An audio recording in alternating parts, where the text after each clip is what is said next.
absennya Bapak Ibu dari Bu MS.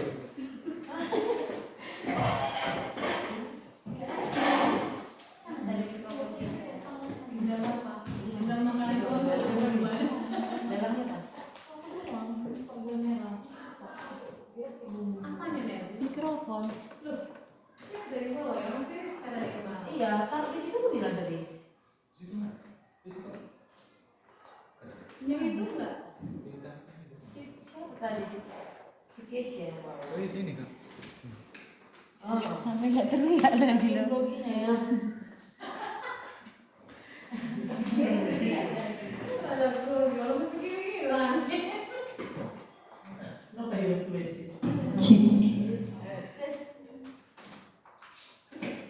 Apa tuh nih? Udah, udah merah ya. Tadi bisa bilang bro. Bisa ya. Ibu CGP pandai memotong video.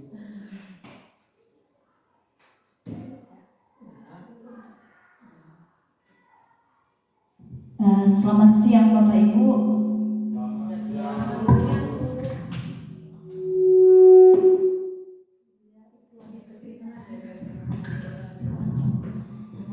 Baik Bapak Ibu, terima kasih atas kesempatan yang diberikan kepada saya, dan saya juga mengucapkan terima kasih kepada Bapak Ibu yang sudah berkenan hadir pada kesempatan ini.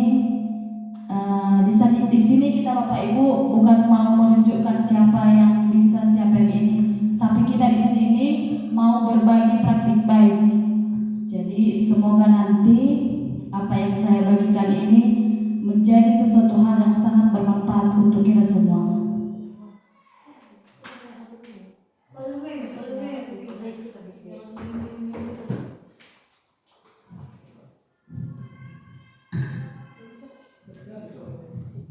Oke, tanpa berlama-lama langsung aja ya Bapak Ibu. Adapun topik yang mau saya bawakan pada hari ini adalah budaya positif. Oke, salam guru penggerak. Jadi ketika saya mengikuti pendidikan guru penggerak ini, kita mempunyai salam guru penggerak, tergerak, bergerak, dan menggerakkan. Oke, Bapak Ibu, sebelum kita lanjut ke materi, kita senyum dulu yuk selama 30 detik. Jadi di sini kita senyum, sekalian memfokuskan pikiran kita untuk sepenuhnya hadir di ruangan ini untuk mengikuti kegiatan yang akan kita laksanakan. Oke, Bapak Ibu, kita mulai senyum dulu selama 30 detik.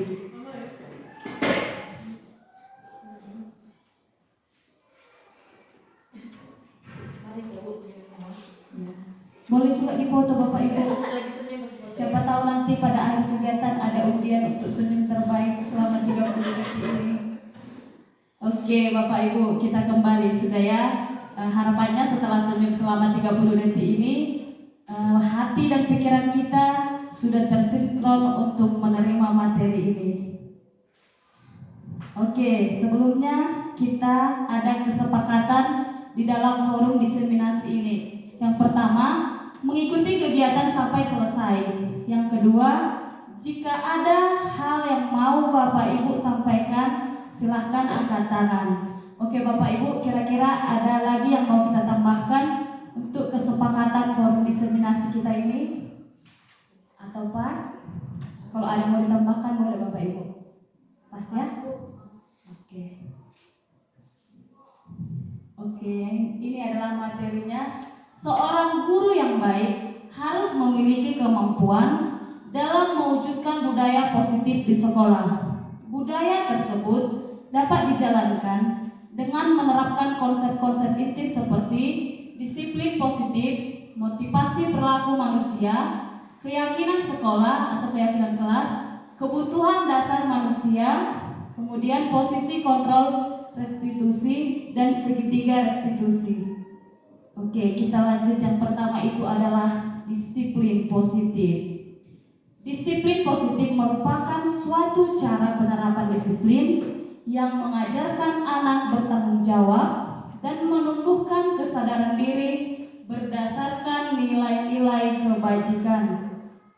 Disiplin positif lebih ke arah disiplin disiplin diri yang dapat mengontrol diri dalam melakukan segala tindakan. Jadi disiplin positif di sini Bapak Ibu itu muncul di dalam diri kita dan diperlukan untuk diri kita sendiri juga. Disiplin positif ini juga nantinya akan membuat murid memahami dan menyadari berdasarkan motivasi internal, bukan akibat paksaan, pujian ataupun hukuman. Jadi harapan kita melalui disiplin positif ini, maka siswa akan menyadari bahwa mereka melakukan suatu kegiatan itu bukan atas dasar paksaan, pujian ataupun hukuman yang akan mereka dapatkan.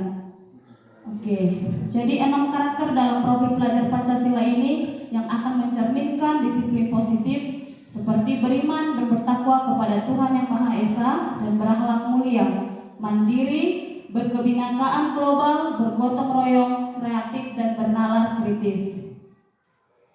Selanjutnya motivasi perilaku manusia.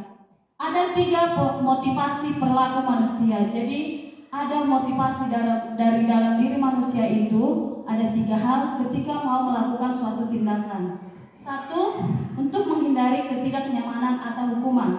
Yang kedua, untuk mendapatkan imbalan ataupun penghargaan dari orang lain. Dan yang terakhir, untuk menjadi orang yang mereka inginkan dan menghargai diri sendiri dengan nilai-nilai yang mereka percaya. Kemudian keyakinan sekolah atau keyakinan kelas. Di dalam pembuatan keyakinan sekolah, guru berperan dalam mewujudkan terbentuknya keyakinan sekolah atau kelas dengan adanya kesepakatan antara guru dan murid. Dan memang untuk keyakinan sekolah ataupun keyakinan kelas sudah kita terapkan di sekolah kita ini Bapak Ibu. Keyakinan sekolah ini juga merupakan keyakinan berupa pernyataan-pernyataan universal yang mudah diingat dan dipahami dan harus diterapkan di lingkungan sekolah. Jadi keyakinan yang kita buat bersama murid ini adalah pernyataan-pernyataan yang mudah diingat. Jadi bukan kalimat-kalimat yang susah untuk dimengerti oleh siswa, tapi merupakan cerminan dari apa yang bisa mereka lakukan. Jadi ketika siswa kita memahami kalimat tersebut, maka untuk melakukan itu pun siswa kita sudah jauh lebih mudah. Itu harapannya, makanya keyakinan sekolah ini berupa pernyataan-pernyataan yang mudah diingat, dipahami, dan harus diterapkan di lingkungan sekolah. Ini adalah contoh-contoh keyakinan kelas yang nantinya bisa kita buat di kelas kita masing-masing. Oke Bapak Ibu, sedikit karena kebetulan materi kita masih agak panjang. Dengan segala hormat kami minta Bapak Ibu guru boleh berdiri di dekat bangkunya masing-masing.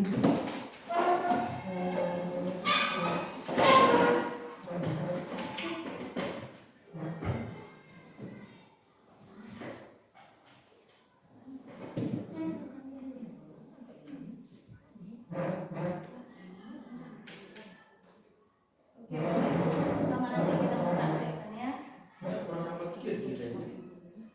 Seperti stem waktu itu kan lebih Dapat di sini Bu? dapat jangan Harus dapat setoran. Belum ada chat ya, Bu. Dapat ya Bu. Oke, ini ada chicken dance, sama-sama kita mempraktekkan ya Bapak Ibu untuk merefresh ini.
ya. Oke, Bapak Ibu sudah segar kembali ya Bapak Ibu. Oke, kita lanjutkan kebutuhan dasar manusia. Kalau ini sesuatu yang sangat menarik ini Bapak Ibu. Ketika seorang murid melakukan suatu perbuatan yang bertentangan dengan nilai-nilai kebajikan atau melanggar peraturan, hal itu sebenarnya dikarenakan mereka gagal memenuhi kebutuhan dasar mereka. Oke Bapak Ibu, dari pernyataan ini seringkali kita menganggap ketika seorang siswa kita melanggar peraturan, contohnya tidak memakai pakaian lengkap, kita menganggap bahwa siswa itu, kita sebagai guru pasti langsung menilai siswa itu pasti ini bandel, tidak mau menurut. Namun melalui pernyataan ini ternyata ketika seorang murid melakukan suatu perbuatan yang bertentangan dengan murid, di situ dia sedang gagal memenuhi kebutuhan dasar hidupnya. Oke, kebutuhan dasar manusia ada 5, terdiri atas bertahan hidup, kasih sayang dan rasa diterima, kemudian penguasaan, kebebasan dan kesenangan. Jadi di sini ada disajikan studi kasus. Oke, sama-sama kita memperhatikan Bapak Ibu. Ibu Julaika, guru wali kelas 9, sedang bingung menghadapi ulah salah satu murid di kelasnya, Tommy. Beberapa anak telah mengeluhkan Tommy yang seringkali meminta bekal makan siang mereka dengan paksa. Jika Anda menghadapi suatu situasi seperti Ibu Julaika, apa yang akan Anda lakukan? Menurut Anda, kira-kira apa alasan Tommy melakukan hal itu? Jadi nanti Bapak Ibu, dari studi kasus yang saya sajikan ini, kita akan melihat 5 kebutuhan dasar yang harus dipenuhi oleh manusia. Oke, yang pertama, alasan Tommy. Sesuai dengan kebutuhan dasar hidup manusia tadi, yang pertama adalah bertahan hidup, kasih sayang dan rasa diterima, penguasaan, kebebasan dan kesenangan. Dari kasus ini, alasan pertama mengapa Tommy sampai melakukan hal itu adalah karena ia lapar dan orang tuanya tidak membekali makan. Jadi kemungkinannya orang tuanya tidak membekali makan siangnya. Maka kebutuhan dasar yang sedang berusaha dipenuhi oleh Tommy adalah kebutuhan untuk bertahan hidup karena dia merasa lapar. Jadi salah satu cara untuk memenuhi kebutuhannya untuk bertahan hidup, maka dia meminta bekal teman-temannya secara paksa. Jadi di sini alasan yang pertama, dia sedang berusaha memenuhi kebutuhan dasar hidupnya adalah kebutuhan untuk bertahan hidup. Kemudian yang kedua, karena Tommy merasa senang temannya jadi memperhatikan dia. Ketika temannya melaporkan tindakan itu pada gurunya dan gurunya memberitahu orang tuanya, sehingga orang tuanya jadi memperhatikan dia, maka kebutuhan dasar yang sedang dipenuhi Tommy adalah kebutuhan akan kasih sayang dan rasa diterima. Jadi bisa saja mungkin selama ini Tommy kurang mendapat perhatian dari orang tuanya, jadi dia ingin memenuhi kebutuhan akan kasih sayang dan rasa diterima. Makanya dia meminta bekal temannya secara paksa. Otomatis kan dari apa yang dilakukannya, jadi Tommy ini menjadi perhatian dari teman-temannya dan bahkan juga gurunya dan juga orang tuanya. Kemudian alasan yang ketiga, karena temannya jadi takut dengan dia. Karena tadi kan di kasus disajikan Bapak Ibu bahwa Tommy meminta bekal temannya secara paksa. Karena temannya jadi takut dengan dia dan menuruti keinginannya, maka sebetulnya Tommy sedang berusaha memenuhi kebutuhan dasarnya akan kekuasaan. Jadi dia butuh pengakuan. Jadi kalau di sekolah ini bisa kita lihat, ada juga kita temukan kasus-kasus seperti ini di sekolah kita ini. Jadi di sini Tommy juga ingin memenuhi kebutuhan dasarnya akan kekuasaan. Karena diminta secara paksa, mungkin teman-temannya pun tidak mau ribut, otomatis teman-temannya memberikan bekalnya kepada Tommy. Kemudian untuk pemenuhan kebutuhan dasar yang keempat, karena dia merasa bosan dengan bekal makanan yang dibawanya dari rumah, karena selalu membawakan bekal dengan menu yang sama. Oleh karena itu, dia ingin mencoba makanan teman-temannya yang beraneka ragam. Maka Tommy sedang berusaha memenuhi kebutuhannya akan kebebasan untuk menikmati bekal dari menu yang lain, karena mungkin selama ini dia selalu diberikan menu yang sama, mungkin hanya menu itu yang selalu ada di rumahnya. Jadi Tommy juga ingin bebas, ingin merasakan hal yang lain. Seperti itu dia Bapak Ibu. Oke, alasan yang kelima, ia melakukannya karena iseng saja dan ia menikmati ekspresi wajah teman-temannya yang kesal karena diambil makanannya, dan menurut dia ekspresi teman-temannya itu lucu, maka berarti Tommy sedang berusaha memenuhi kebutuhannya akan kesenangan. Jadi mungkin dia kurang senang selama ini, ada hal-hal yang mempengaruhinya. Jadi ketika ia mengganggu temannya, bisa saja hal itu menjadi sebuah hal yang menyenangkan baginya.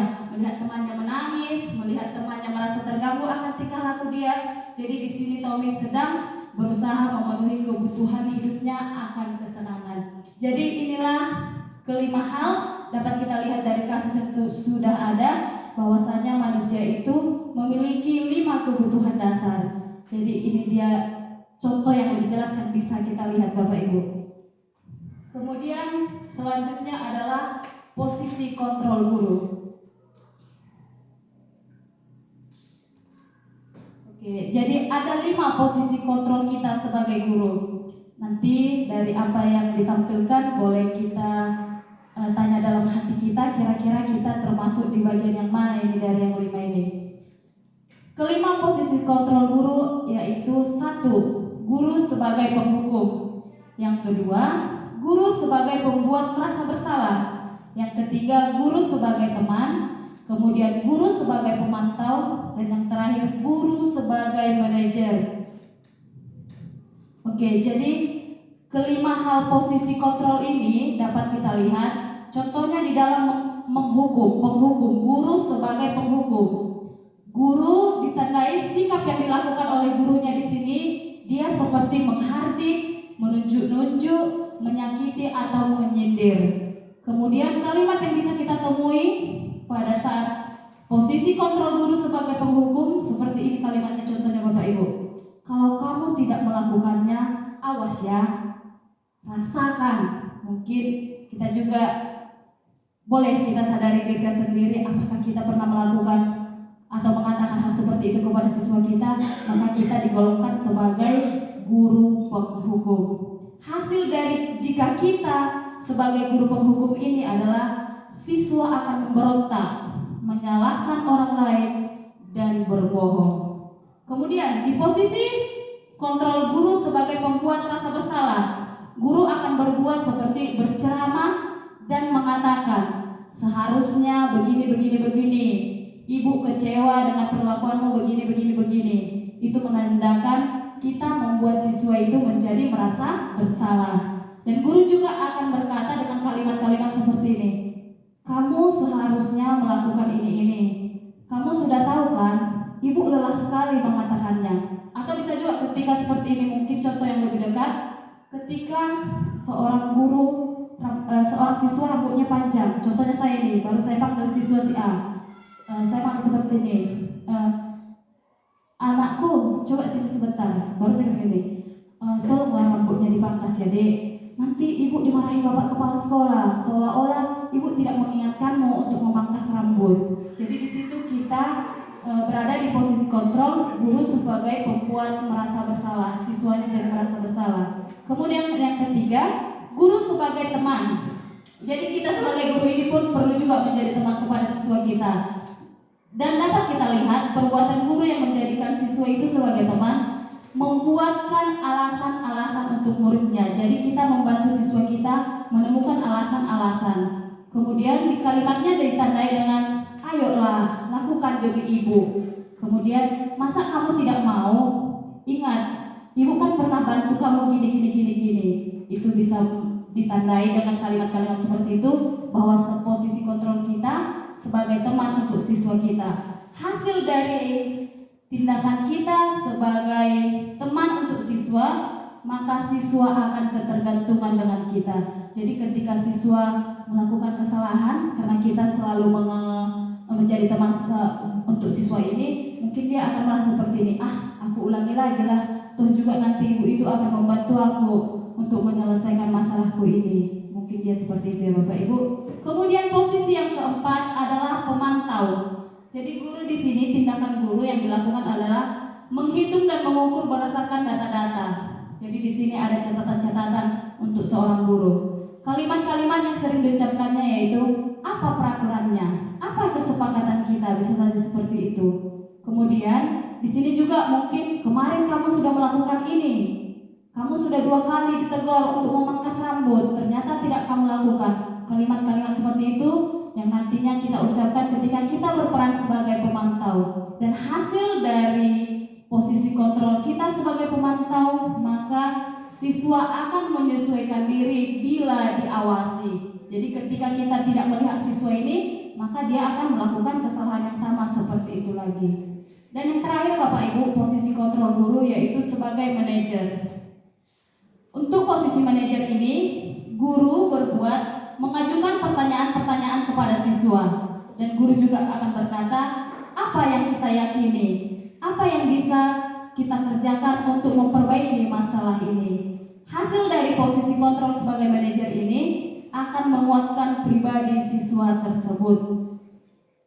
Oke, di antara kelima posisi kontrol ini, sebaiknya seorang guru menggunakan posisi kontrol sebagai manajer. Namun tidak bisa kita pungkiri Bapak Ibu, bahwasanya ada tadi 5 posisi kontrol. Kita mungkin tidak selalu bisa menerapkan posisi manajer ini. Mungkin bisa dikatakan posisi terbaik, posisi kontrol terbaik ini adalah posisi manajer. Sebagai manajer, kita berperan berbuat sesuatu bersama murid, mempersilahkan murid bertanggung jawab, dan mendukung murid agar dapat menemukan solusi dari permasalahannya. Selain itu, posisi manajer mengacu pada restitusi yang dapat menjadikan murid sebagai manajer bagi dirinya sendiri, sehingga dapat tercipta identitas positif pada diri murid. Jadi pada posisi manajer ini, ketika seorang siswa bermasalah, kita katakanlah mungkin tidak melaksanakan piket pada hari itu, siswa si A. Jadi Bapak Ibu, kalau untuk posisi manajer itu contoh nyatanya seperti ini menurut saya. Jadi ketika contohnya si A tidak melaksanakan jadwal piket pada hari itu, kita boleh panggil dia. Mungkin siswa mengadu kepada wali kelas, Bu, si A tidak melakukan piket hari ini. Mungkin bisa dikatakan seperti itu. Kemudian kita panggil Bapak Ibu siswa tersebut. Jangan kita tegur langsung di depan siswa yang lain, tapi kita panggil. Nah, setelah kita panggil pada posisi manajer ini, kita terlebih dahulu dia nanti akan selanjutnya kita bahas juga. Jadi kita tanya dulu kepada siswa ini, jangan langsung kamu tidak menyapu begini. Jangan langsung seperti itu kita Bapak Ibu. Itulah yang dimaksud dengan posisi manajer ini. Kemudian kita lanjutkan segitiga restitusi. Ini adalah lanjutan dari posisi kontrol guru itu. Jadi di sini kita tetapkan ada yang namanya segitiga restitusi. Segitiga restitusi adalah proses menciptakan kondisi bagi murid atau anak untuk memperbaiki kesalahan mereka, sehingga mereka bisa kembali pada kelompok mereka dengan karakter yang lebih kuat. Tahapan dalam segitiga restitusi ini ada 3, yaitu yang pertama menstabilkan identitas, kedua validasi tindakan yang salah, dan yang ketiga menanyakan keyakinan. Mari kita bahas satu persatu langkah ini. Yang pertama adalah menstabilkan identitas. Menstabilkan identitas dilakukan berdasarkan prinsip bahwa membuat kesalahan adalah bagian dari proses pembelajaran yang nantinya akan menggeser identitas gagal ke arah identitas sukses. Oke, ini dia. Jadi kita bisa mengucapkan kepada siswa kita hal-hal ini dia untuk menstabilkan identitasnya. Seperti tadi, tidak melaksanakan piket harian. Jadi kita panggil dulu siswa tersebut. Kemudian kita tanyakan, mungkin berbuat salah itu hal manusiawi. Bisa juga kita katakan semua orang mungkin pernah melakukan kesalahan. Ketika si A tersebut sudah duduk bersama dengan kita, maka langkah pertama kita lakukan, kita tanya dulu kabarnya. Jangan langsung kita tanyakan langsung, kenapa kamu tidak menyapu tadi? Kenapa tidak membersihkan kelas? Jangan langsung seperti itu Bapak Ibu. Jadi langkah pertama yang kita lakukan adalah kita stabilkan dulu identitas anak ini. Jadi bisa kita tanya kabarnya dulu, kemudian kita tanya, kira-kira kamu tahu nggak kenapa ibu sampai memanggil kamu pagi hari ini atau hari ini?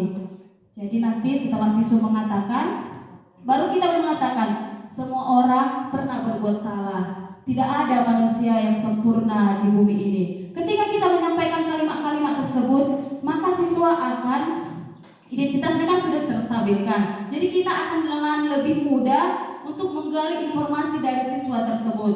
Jadi kalimat-kalimat yang bisa kita sampaikan itu seperti ini. Berbuat salah itu hal yang manusiawi. Tidak ada manusia yang sempurna. Kita pasti bisa menyelesaikan permasalahan ini. Bapak Ibu tidak untuk mencari tahu siapa yang benar, siapa yang salah. Bapak Ibu lebih tertarik untuk menyelesaikan masalah. Kalau kamu menyalahkan dirimu sendiri terus-menerus, apakah kamu bersikap baik pada dirimu sendiri?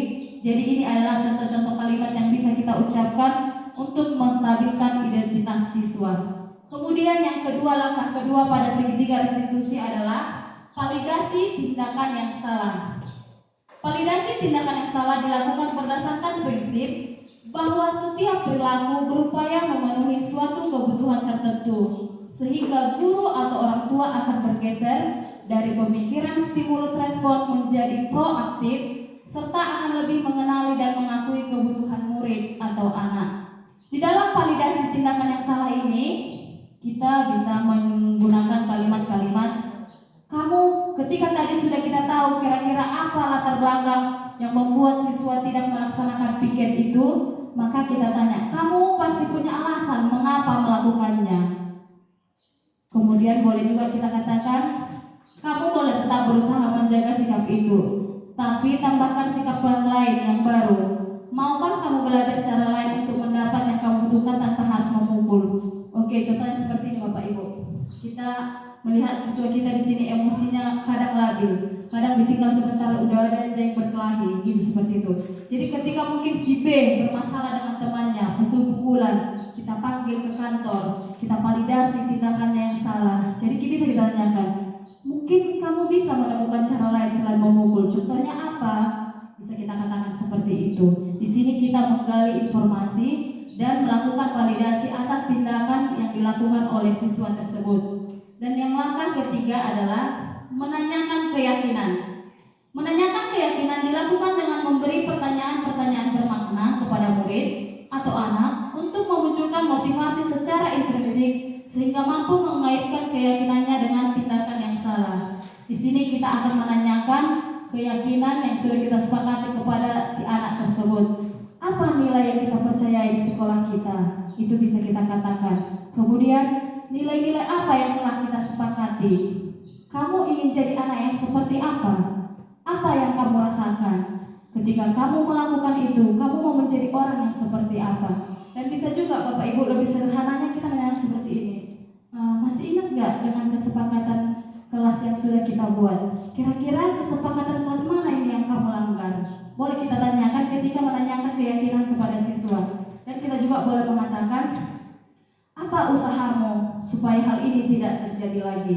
Boleh kita mengatakan seperti itu. Mungkin segitiga restitusi ini sebenarnya sudah kita laksanakan ya Bapak Ibu. Cuma mungkin tahapan-tahapannya pun sudah kita laksanakan. Namun mungkin sebelumnya kita belum tahu bahwasanya itu dinamakan dengan segitiga restitusi. Kalau penerapan seperti ini yakin saya sudah kita laksanakan minimal 80% sudah kita laksanakan yaitu di sekolah kita ini. Oke Bapak Ibu, penting bagi setiap peserta didik untuk mengembangkan dan menjaga disiplin diri mereka agar dapat meraih kesuksesan yang lebih besar dalam hidup. Peran guru sangat sentral dalam proses tersebut. Maka penerapan disiplin positif melalui segitiga restitusi menjadi penting dikuasai oleh setiap pendidik. Demikian yang bisa saya sampaikan Bapak Ibu. Terima kasih.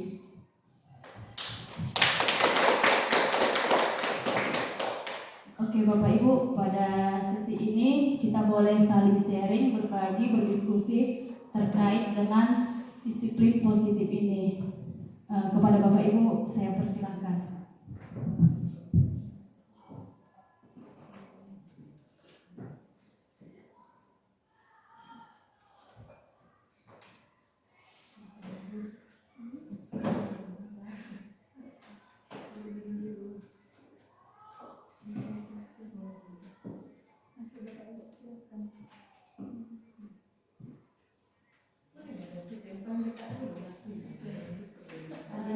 Jadi di sini Bapak Ibu bukan harus pertanyaan yang kita berikan, boleh aja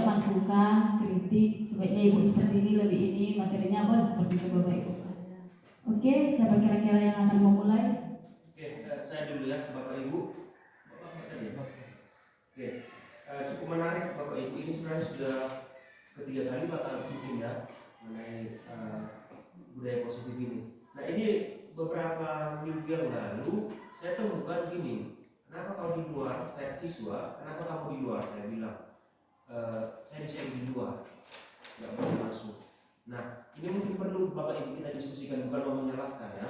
Kita perlu diskusikan tindakan yang tepat itu seperti apa kira-kira yang kita ambil.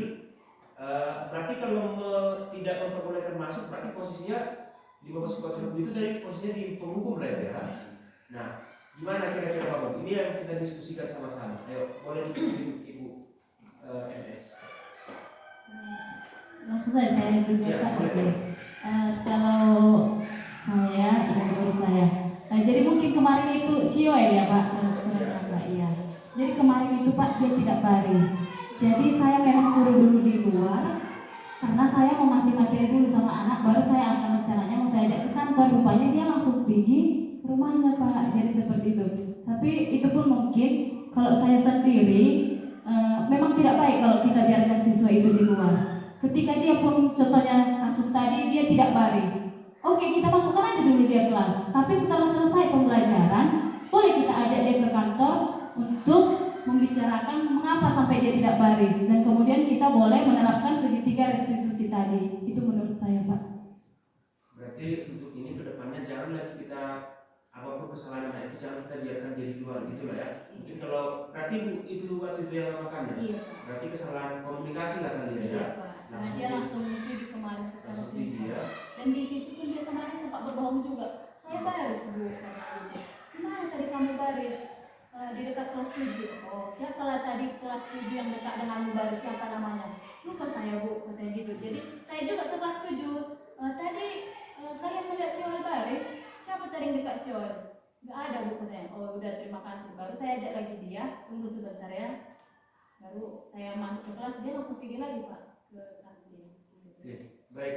Ini Yoel, kalau saya perhatikan memang Bapak Ibu perlu perhatian khusus ini ya, karena ada bandel-bandel yang saya lihat. Ya, kaos kakinya udah beberapa kali saya bilang itu terus dibawa.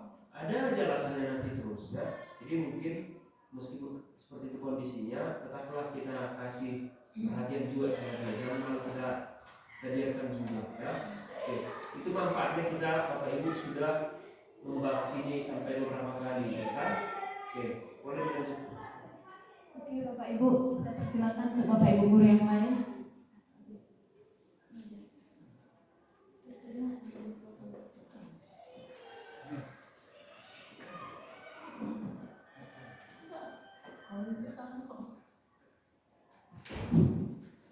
Oke baik, terima kasih atas kesempatannya Ibu Nelly.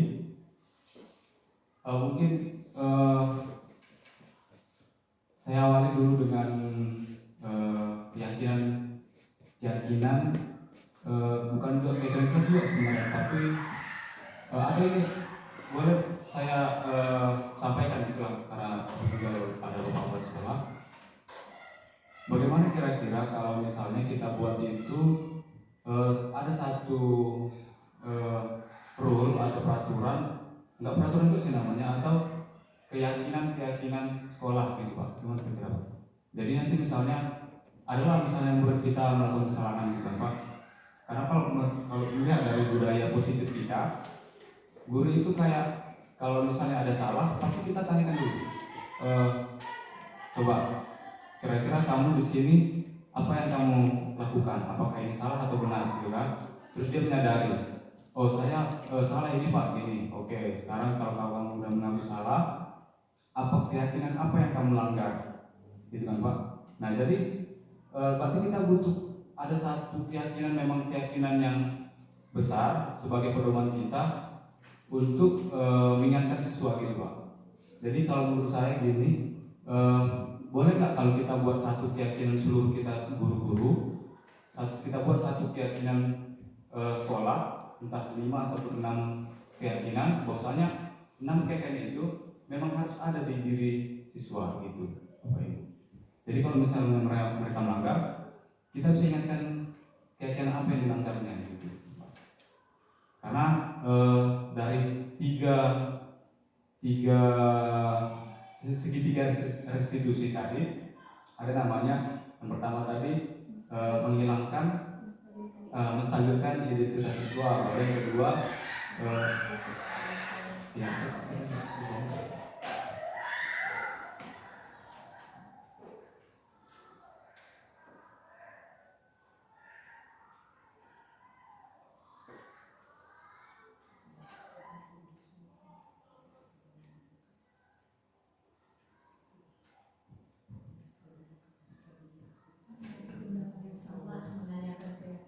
iya kan gitu. Nah, yang pertama menstabilkan identitas, yang kedua validasi tindakan yang salah. Nah, itu. Kemudian yang ketiganya menanyakan keyakinan. Nah, jadi saya rasa perlu kita buat satu keyakinan. Memang keyakinan ini kita laksanakan di sekolah kita seluruhnya gitu, Bapak Ibu. Jadi boleh kita buat sendiri. Misalnya pertama keyakinannya misalnya apalah kita bikin keyakinannya. Setiap siswa harus apa kira-kira untuk keyakinannya yang kira-kira sekolah tepat waktu. nah gitu. Jadi kalau misalnya mereka melanggar, kita bisa ingatkan, coba keyakinan apa yang kamu langgar gitu Bapak Ibu. Supaya apa? Supaya jadi ini kayak budaya, bukan lagi peraturan yang harus mereka laksanakan gitu. Jadi kayak tertanam dalam dirinya. Itulah kira-kira Bapak Ibu. Misalnya kalau mereka bersalah, berarti mereka berdosa. Nah gitulah. Jadi kayak keyakinan gitu, bukan sekedar peraturan gitu Bapak Ibu. Jadi mungkin kalau dari saya bolehlah kita buat satu keyakinan, memang satu keyakinan di sekolah kita gitu, Ibu. Ini mungkin Ibu Meli bisa memimpinnya kira-kira. Terima kasih. Oke, baik. Saya kira masukan yang sangat positif dari Pak Abe ya, Bapak Ibu. Kita beri aplaus dulu untuk Pak Abe.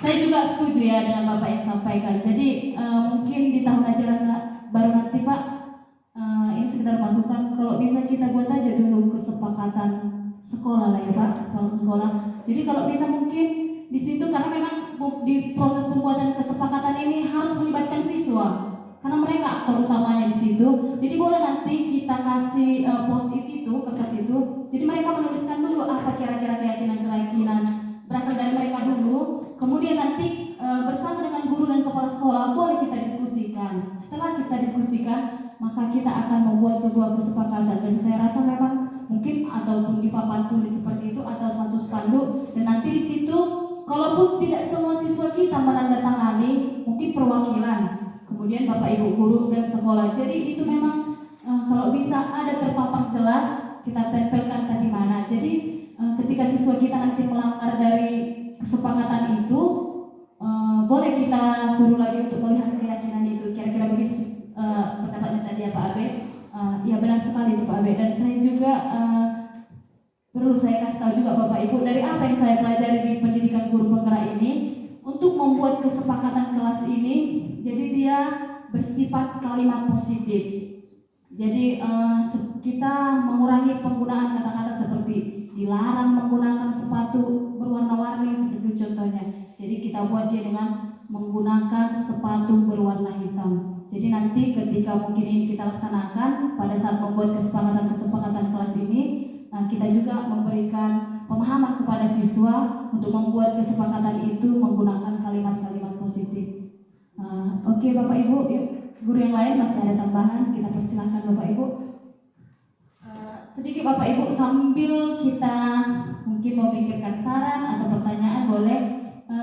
Saya akan bagikan di grup sekolah aja Bapak Ibu sebagai refleksi kita dari kegiatan hari ini melalui Padlet. Saya bagikan dulu di grup sekolah kita ya Bapak Ibu.